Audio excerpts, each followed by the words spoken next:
entamons une discussion palpitante sur les péripéties de l'empoisonnement à l'urée chez les nobles destriers. Ah, les chevaux et leur incroyable tolérance à l'urée. C'est vraiment fascinant. En fait, leur système digestif est tellement bien organisé qu'ils absorbent l'urée dans l'intestin grêle avant même qu'elle n'atteigne les zones sensibles, dont on cite le côlon et le cæcum, où se trouvent la plupart des bactéries productrices d'uréase. Pourtant, il arrive parfois que cette défense soit dépassée.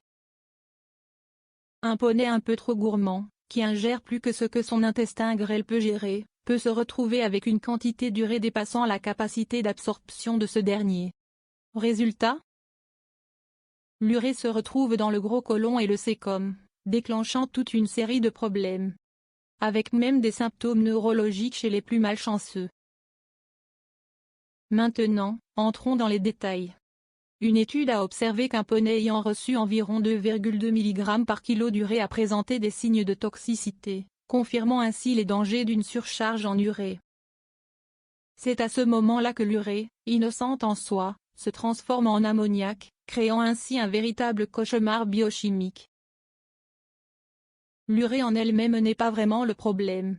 C'est quand elle atteint les bactéries se trouvant dans le gros côlon du cheval que ça se corse. Là, ça devient de l'ammoniac, et croyez-moi, c'est pas bon pour la santé. Mais bon, les chevaux s'en sortent mieux que les bovins. Ces derniers, avec leur rumen plein de bactéries, transforment l'urée en ammoniac à une vitesse folle. Résultat ?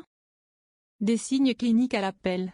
Sacré bovin, toujours là pour nous rappeler la complexité de la biochimie animale.